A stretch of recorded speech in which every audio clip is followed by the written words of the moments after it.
कैसी लग रही हूँ मैं? अच्छी लग रही हो, हमेशा की तरह। अच्छा,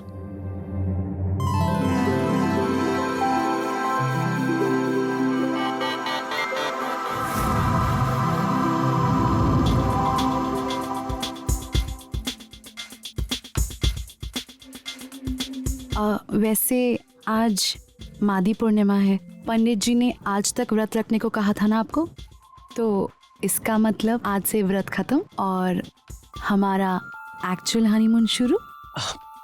अब मुझे पैकिंग करने दो ना, मुझे सुबह जल्दी निकलना है। ये क्या देवेन, एक दिन और नहीं रुक सकते? कल भी तो छुट्टी है ना। हमारी शादी को 2 महीने हो गए, सिर्फ 2 दिन के लिए आते हो और आते ही जाने की जल्दी। कहीं कोटा में मेरी दूसरी सौतन तो नहीं है? प्राइवेट फर्म की नौकरी है, आपका स्कूल नहीं है मैडम, जहाँ पे 12 महीने में 3 महीने की छुट्टी होती है। यहाँ तो एक गलती हुई और नौकरी से ही छुट्टी। तो आपका कहने का मतलब है कि टीचर्स को कोई काम ही नहीं होता है ना? अरे एक छुट्टी ले लेने से कोई नौकरी थोड़ी चली जाती है। ऐसे तो हमें साथ रहने का मौका ही नहीं मिलेगा। अब सुनो, दिवाली की छुट्टियों में ना मैं तुम्हारे साथ कोटा चल रही हूँ बस। अरे नहीं नहीं, तुम पूरी फैमिली को दिवाली में यहाँ पे छोड़ के मेरे साथ कोटा कैसे आ सकती हो? और मैं तुम्हें रखूंगा कहाँ? मैं तो जैसे तैसे 4-5 लोगों के साथ एक ही फ्लैट में एडजस्ट कर रहा हूँ। अब अगली बार जब आऊंगा ना तो ज्यादा वक्त के लिए आऊंगा, ठीक है? तो फिर ऐसी जगह तलाशो जहाँ मैं और तुम एक दूसरे के साथ थोड़ा वक्त बिता सके, तभी तो होगा हमारा पेंडिंग वाला हनीमून। अब मैं 1 मिनट में आई।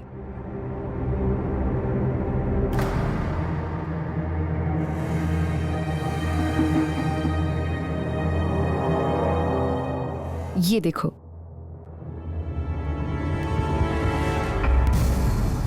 अरे इसे पढ़ने में हर्जी क्या है? ये प्राचीन शास्त्रों का ऐसा ज्ञान है जो दाम्पत्य जीवन जीने में आपकी सहायता करता है। वो उस दिन आप बहुत नर्वस हो गए थे ना, सोचा आपको गिफ्ट में दे दूं। हद हो गई जयंती, मतलब तुम्हें कोई कैरेक्टरलेस पति मिल जाता तो तुम खुश रहती है ना, जिसका शादी से पहले भले ही कितनी औरतों के साथ संबंधी क्यों ना हो। लेकिन मैं लूज कैरेक्टर नहीं हूं और मैं इस रिश्ते को सिर्फ शारीरिक संतुष्टि के आधार पर नहीं देखता। मुझे नहीं पता था तुम्हारी सोच इतनी गंदी है। मतलब तुम्हें जरा भी शर्म नहीं आई क्या ये किताब मुझे गिफ्ट करते हुए? अब मैंने सोचा था कि सोचने की जरूरत नहीं है, सिर्फ इतना जान लो कि मैं बहुत सात्विक इंसान हूं। देखो जयंती, मैं कभी इन गंदे विचारों और संगत में नहीं रहा। शादी से पहले सिर्फ पढ़ाई और करियर पे फोकस था। मैं तुमसे सिर्फ इतना चाहता हूं कि हमारा रिश्ता एक शारीरिक इच्छा पूर्ति बन के ना रह जाए। मां देख ली तो पता नहीं क्या सोचती। पर मेरी बात तो सुनिए।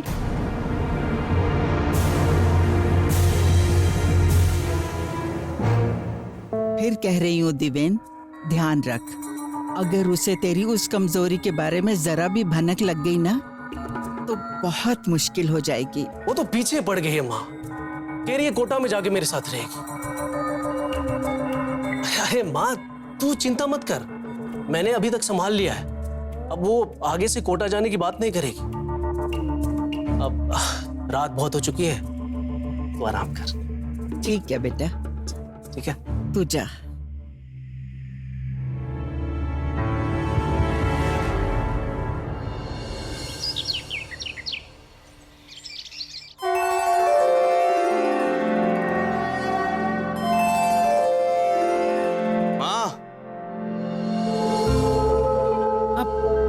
सुरेन, ये शर्ट तो मैं राहुल के लिए लेकर आई हूँ।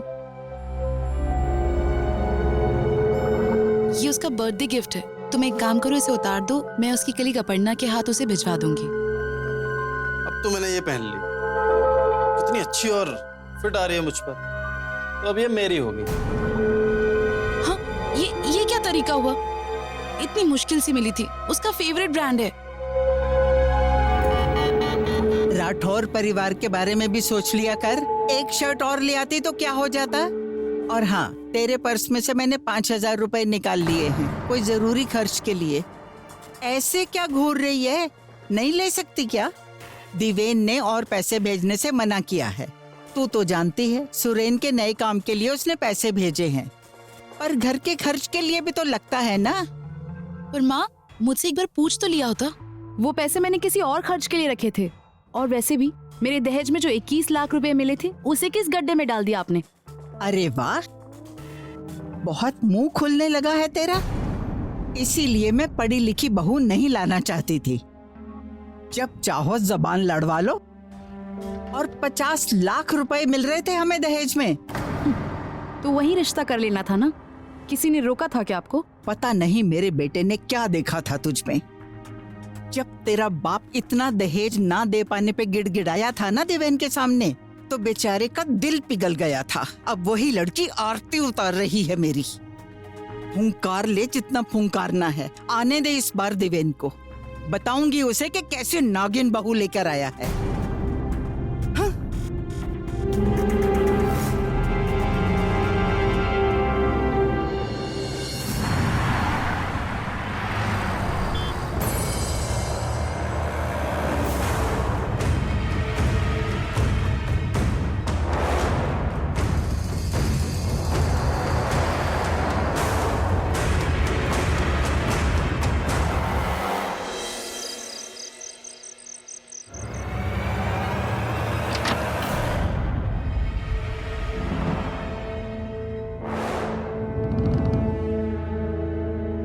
सुनिए ना, वो यहाँ बहुत गर्मी है ना, अब मैं बाहर जाके सोता हूँ। अरे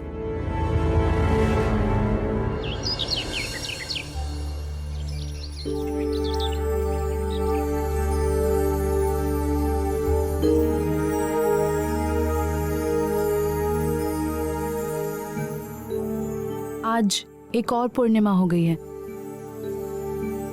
तो मैं क्या सोच रही थी कि आज हम डिनर करने बाहर चलें और होटल बुक करके हमारी सुहागरात भी हो जाएगी। अरे पागल हो गई हो क्या तुम? आज हनुमान जयंती है, शाम को मंदिर जाना है। हर दिन तो भगवान का ही होता है, लेकिन इसका ये मतलब तो नहीं कि हमारी सुहागरात नहीं होगी। दूर हटो तुम यहाँ से जयंती। अरे हर वक्त तुम्हें एक ही चीज क्यों सोचती है? हद है यार। अब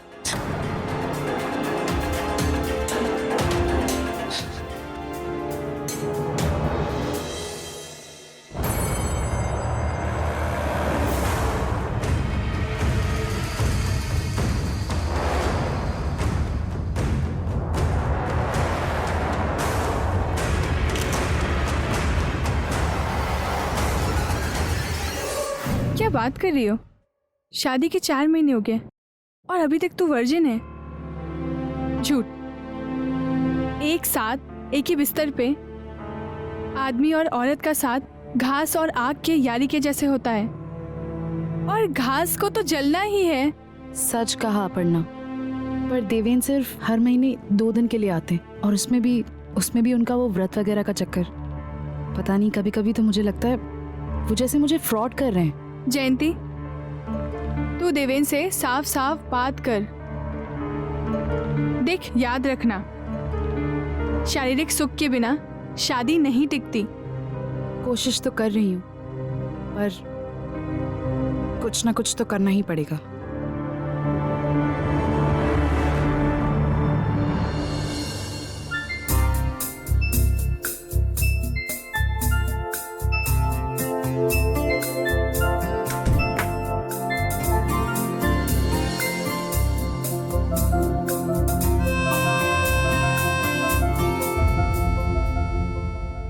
क्या कर रही हो?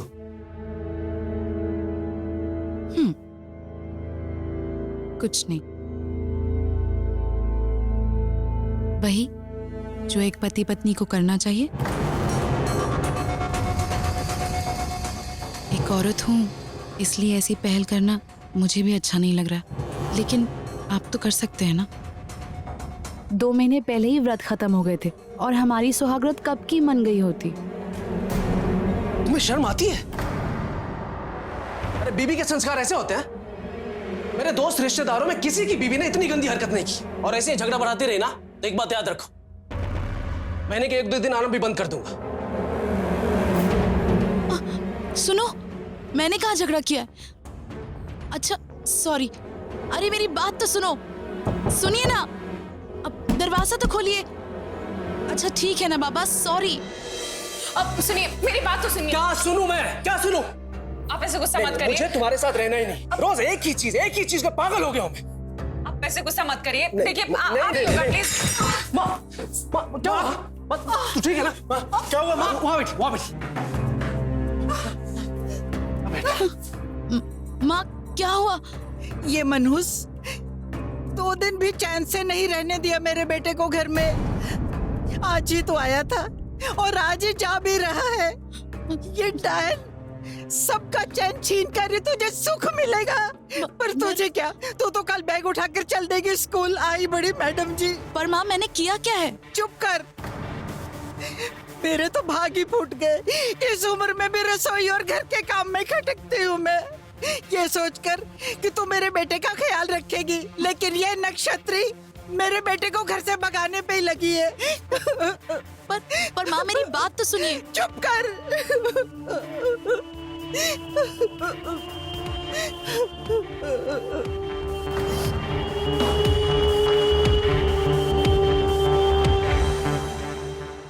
अरे जयंती, आप भी बैठो थोड़ा। अब नहीं, आप लोग बातें करो, खाना बनाना है। कितना प्यारा बच्चा है, पता नहीं भगवान मुझे इतना प्यारा पोता कब देगा। अरे क्या माँ जी, आप भी अगले साल देगी ना आपकी बहू, थोड़ा सब्र रखिए। वो मेरे बेटे को हाथ लगाने दे, तब तो पोते का मुंह देखूं ना मैं। तुम्हें तो पता है कितना हट्टा कट्टा है मेरा दिवेन। जरूर इसी में कोई कमी होगी, इसीलिए तो इसके बाप ने इसकी शादी इतनी जल्दी करवाने की। मेरे दिवेन को तो इसकी मनहूस नजर खा गई। शारीरिक तौर पर कमी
बल्कि राठौर परिवार उसके खिलाफ किसी षड्यंत्र में भी जुट गया था।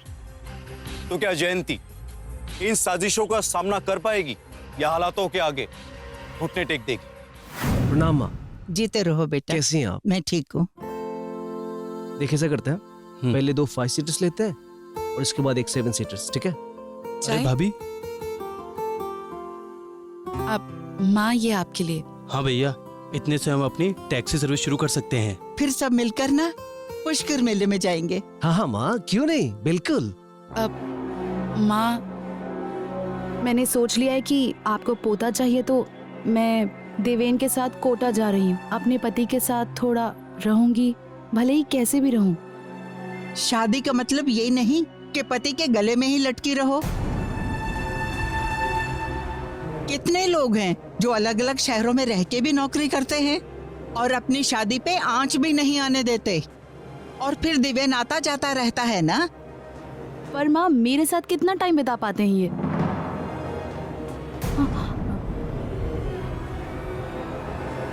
भैया पड़ गई तेरे कलेजे को ठंडक। चैन से चाय भी नहीं पीने दी मेरे बेटे को। सब समझती हूँ मैं, कमी तुम में है और नुक्स मेरे बेटे में निकालती रहती है। बांझ कहीं की।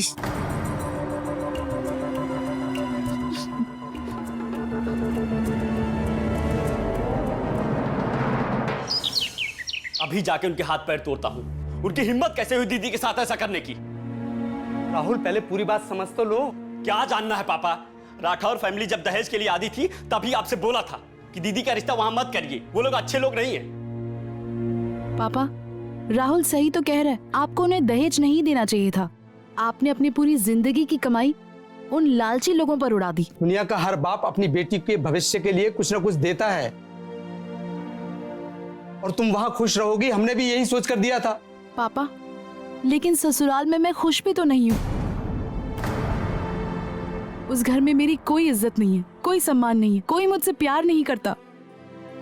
पति मुझसे प्यार करे ये भी तो नहीं है।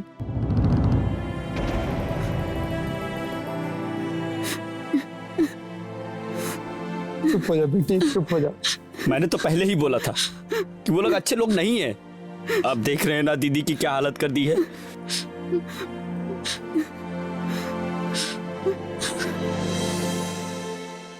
रिपोर्ट्स नॉर्मल है। गर्भ धारण करने में कोई प्रॉब्लम नहीं होनी चाहिए। मासिक चक्र में पति से शारीरिक संबंध कब बनाया जाए ये मैटर जरूरी करता है। जनरली आप महीने में कब साथ होते हैं? दिवेन दूसरे शहर में नौकरी करते हैं। शादी के बाद सिचुएशंस कुछ ऐसी रही कि हमारी सुहागरात भी नहीं हो पाई। पर डॉक्टर, पता नहीं मुझे क्यों ऐसा लगता है कि शायद वो मुझे अवॉइड कर रहे हैं। उन्हें कोई मानसिक समस्या हो सकती है या कोई हीन भावना हो सकती है। मुझे लगता है देवेन को भी टेस्ट करवाना चाहिए। ठीक है, मैं बात करूंगी। Okay, thank you so much. Welcome.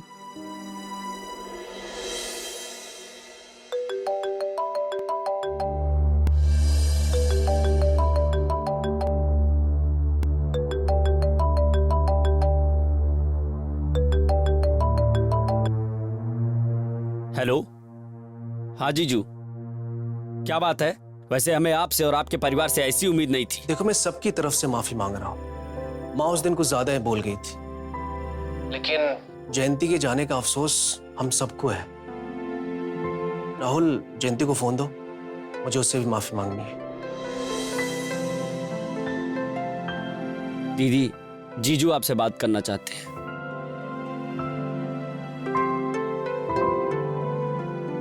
Hello.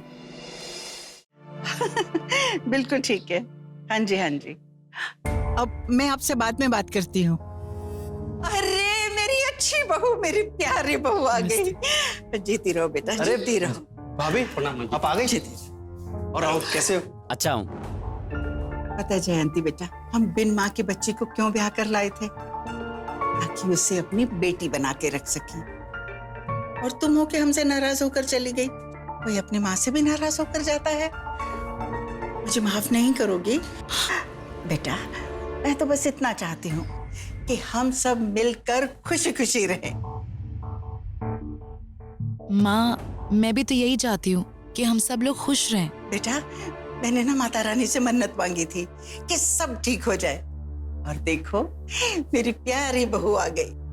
और भाभी, मैंने तो अपनी टैक्सी सर्विस की ओपनिंग भी डाल दी थी कि जब आप आओगे ना तो आप ही के हाथों से रिबन कटवाकर अपना काम शुरू करूंगा। माँ के हाथों के आलू मटर और भिंडी खाकर तो थक गया हूँ। आज आपके हाथों का पनीर मखनी हो जाए तो मजा आ जाएगा। हाँ हाँ, बना दूंगी।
इसका मतलब देवेन शारीरिक संबंध बनाने के काबिल ही नहीं है।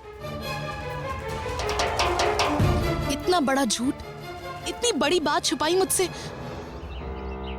ये देखो,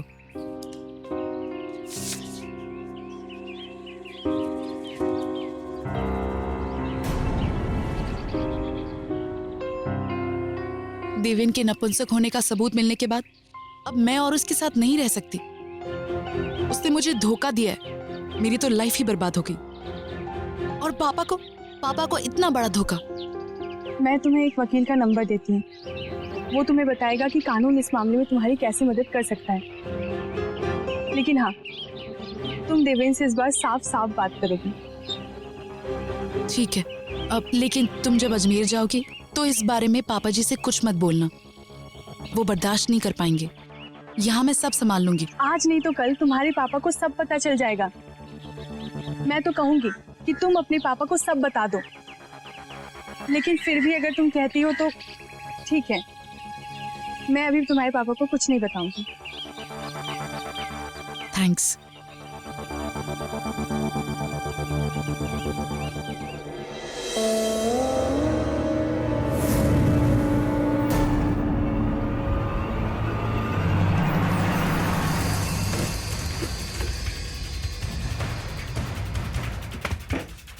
क्या हुआ माँ? सुरेन, अलमारी तुमने खोली थी? नहीं माँ, मैं तो अभी आरटीओ से आया हूँ। दिवेन की रिपोर्ट नहीं मिल रही। क्या? जयंती के हाथ तो नहीं लग गई? अब क्या होगा माँ? इससे पहले कि वो कुछ करे, हमें उसे रोकना होगा।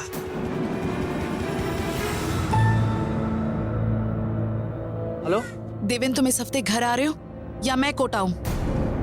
मुझे बहुत जरूरी बात करनी है। अरे नहीं, तुम मत आओ, और मैं भी नहीं आ सकता, अब बहुत बिजी हूँ यार। मैं रात में फोन करता हूँ, अभी ऑफिस के लिए निकलना है। हाँ, पहले ही फोन काट दिया।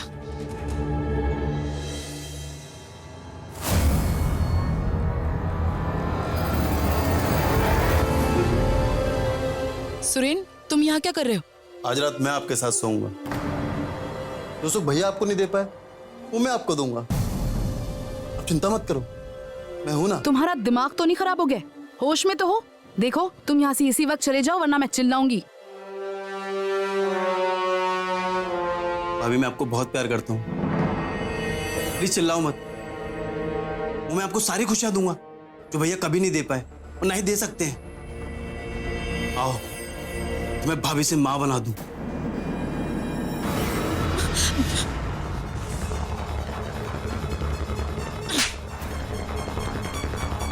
मुझे चाटा मारती है, अब देख मैं तेरे साथ क्या करता हूँ। छोड़ो, छोड़ो, मैंने कहा छोड़ो। बड़ी सती सावित्री बनती है। जो सुरेन कह रहा है वो ही कर। इसी में हमारे घर की भलाई है और तुम्हारी भी। मैं मर जाऊंगी लेकिन ऐसा कुछ नहीं करूंगी। मैं तुम्हारी बेटी की सच्चाई सबको बताऊंगी, पुलिस को बताऊंगी। लाखों का दहेज लिया आपने। देखिए समधी जी, अब आपसे मदद मांगना अच्छा तो नहीं लग रहा, पर क्या करें, दिवेन ने जयंती को सरप्राइज देने के लिए घर खरीदा है कोटा में, और उसकी पेमेंट के लिए 10 लाख रुपए कम पड़ रहे हैं। अगर आप इंतजाम कर दें तो फिर दिवेन और जयंती कोटा में साथ रह सकते हैं। वो तो ठीक है, लेकिन इतनी जल्दी कैसे हो सकता है? मुझे थोड़ा टाइम चाहिए। ठीक है,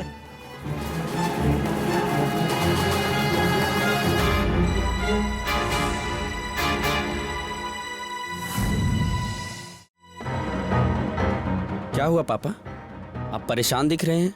सरला जी को 10 लाख रुपए चाहिए। 10 लाख? अत्याचार की हर घटना बताती है कि सहने वाला कमजोर हुआ नहीं, कि अत्याचारी उसके सर पे सवार हो जाते हैं। अपने बेटे देवेन की शारीरिक कमी छुपाती रही राठौड़ फैमिली के लिए भी ये उनके आपराधिक मंसूबों का हौसला बढ़ाने वाला मामला साबित हुआ। जयंती और उसके पिता मिस्टर भारद्वाज की अच्छाई ने मानो उन्हें एक के बाद एक अपराध करने की हिम्मत दे दी थी। अजमेर में अपने पिता के घर से वापस ससुराल लौटी जयंती को अपने ससुराल वालों के आपराधिक इरादों का अंदाजा नहीं था, लेकिन अब वो अपने नपुंसक पति और उसके परिवार के षड्यंत्र के भयंकर जाल में फंस चुकी थी। तो अब देखना यह है कि क्या वो इस चक्रव्यूह से बाहर निकलने में सफल हो पाएगी।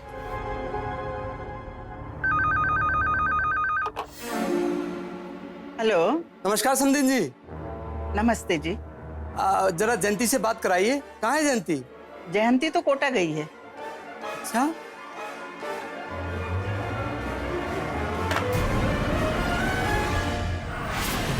उसका बाप बहुत पूछताछ कर रहा है। इससे पहले कि उसे शक हो जाए, हमें कुछ करना होगा।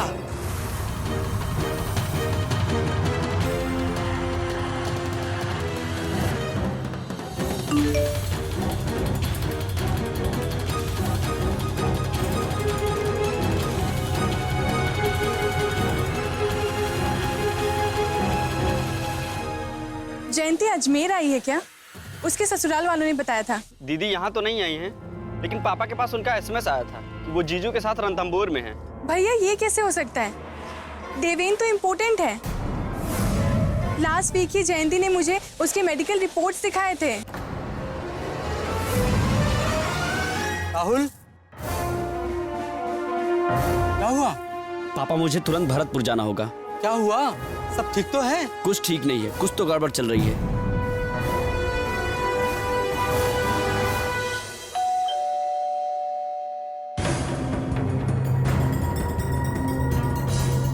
दिव्य, जयंती का भाई आया है।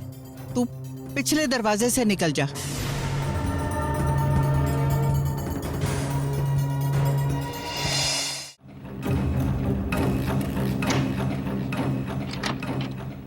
नमस्ते माँ जी। नमस्ते बेटा। आओ। कैसे आना हुआ?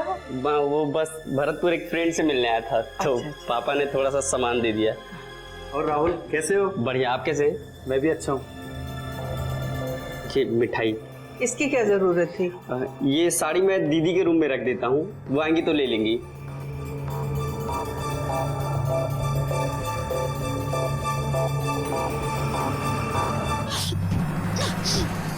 बिल्ली है, स्टोर रूम में चूहे पकड़ने के लिए सामान गिरा देती है।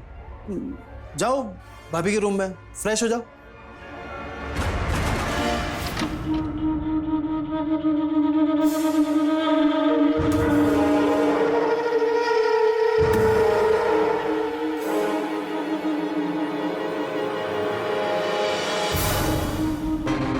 ये तो दीदी का फोन है, तो रणथंभौर से मैसेज कैसे आ सकता है? दीदी का फोन यहाँ है, तो वह रणथंभौर से कैसे मैसेज कर सकती? चुपचाप बता दो, कहाँ है मेरी दीदी? अपने नपुंसक भाई के साथ मिलकर तुमने मेरी दीदी की जिंदगी बर्बाद कर दी। छोड़ूंगा नहीं तुम लोग को मैं। राहुल, ये क्या बदतमीजी है? चुप! ये बदतमीजी है। और तुम्हारा दहेज मांगना वो सही है, वो भी उस नपुंसक बेटे के लिए। 21 लाख पहले लिए और 10 लाख और मांग रहे हो।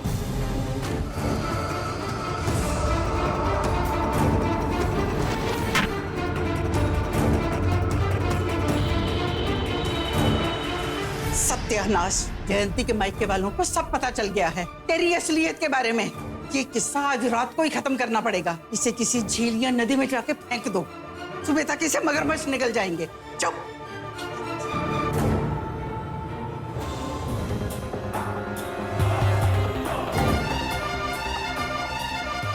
इससे पहले कोई इसे देख ले, इसे फेंक आते।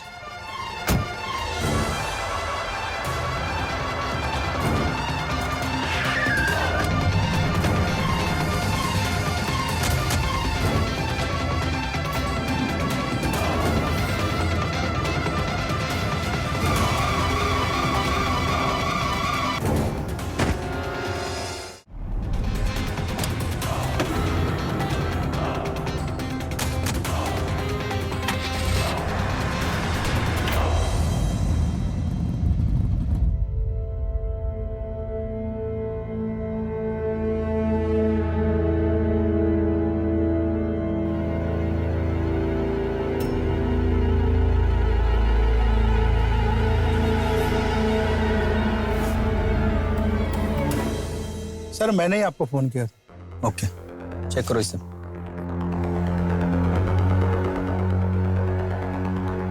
सर, ये तो जिंदा है। हॉस्पिटल ले चलो।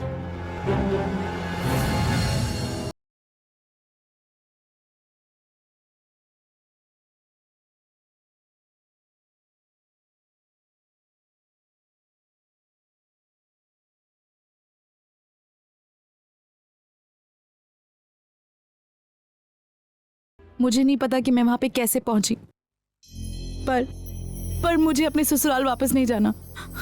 प्लीज आप मुझे मेरे पापा के पास भेज दीजिए। देखिए, आप डरिए मत, हमें पूरी बात साफ साफ बताइए। देवेन पति बनने के काबिल नहीं था, लेकिन लाखों रुपए दहेज के चक्कर में उन लोगों ने मेरे पापा से झूठ बोला।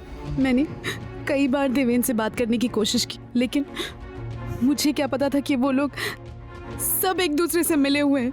देवेन जब कोटा रहने लग गया तो मैंने उसे कई बार बोला कि मुझे भी अपने साथ ले चलो, लेकिन उसने मेरी एक भी बात नहीं सुनी।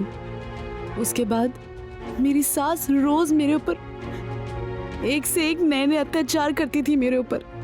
उस दिन मेरे रूम में सुरेन आकर के जबरदस्ती करने की कोशिश करने लगा। जब मैंने उसे मना किया तो उन लोगों ने मुझे स्टोर रूम में बंद कर दिया।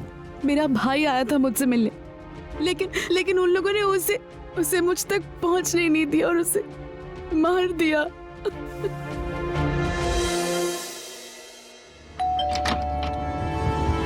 आप लोग यहाँ? आपके दोनों बेटे कहाँ हैं? पर क्यों? आने चलेंगे तो सब पता चल जाएगा। अरेस्ट करो इन्हें। बताओ तो सही। अरे क्यों? लेकिन किस इन्हें भी लेके जरूरत? चलो। अरे लेकिन इंस्पेक्टर साहब सुनिए तो। चलिए चलिए, आप चलिए।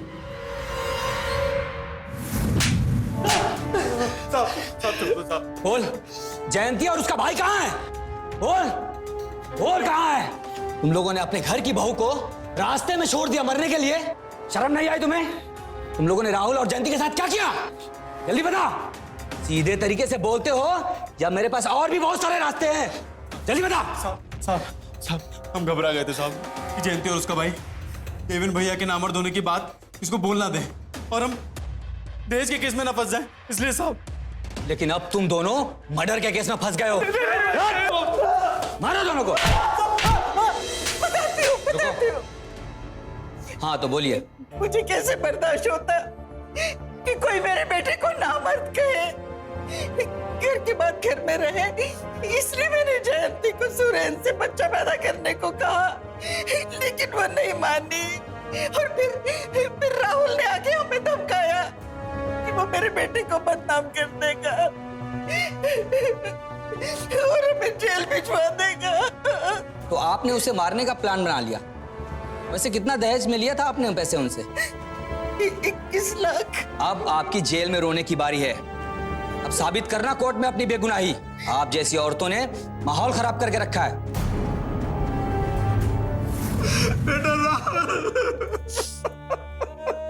पापा आप ऐसे मत रोइए, राहुल की आत्मा को जरूर शांति मिलेगी।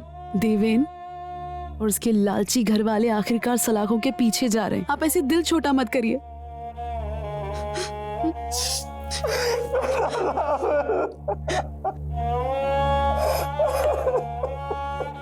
किसी का नपुंसक होना अपराध नहीं है, लेकिन नपुंसकता के मिथ में रोज सैकड़ों अपराध होते हैं। देवेन की शारीरिक कमी जानते हुए जयंती से उसका रिश्ता जोड़ना अगर अपराध था, तो दहेज का लालच उससे भी बड़ा अपराध। और इस कड़ी में वो एक के बाद एक गुनाह करते चले गए। राहुल का कत्ल और जयंती की हत्या की कोशिश के लिए देवेन, सुरेन और सल्ला जेल की सजा काट रहे। ऐसी या इस तरह की तमाम समस्याओं से जूझने वाले शादीशुदा रिश्ते तभी सामान्य हो पाएंगे जब अपनी शारीरिक कमजोरियों को छुपाने की बजाय उस पर बात की जाए, सही डॉक्टर से उसका इलाज करवाया जाए। लेकिन सभी कोशिशों में नाकाम होने पर इसे अपना भाग्य समझकर स्वीकार करने की बजाय आवाज उठाइए, क्योंकि शारीरिक कमियों के आधार पर ऐसी कोई भी शादी आसानी से रद्द हो सकती है। इसी के साथ मैं गिरीश जैन क्राइम अलर्ट के इस एपिसोड में आपसे विदा लेता हूं। फिर मिलूंगा ऐसे एक सच्ची घटना के साथ। तब तक be alert, be safe. Crime alert, जुर्म के खिलाफ आवाज।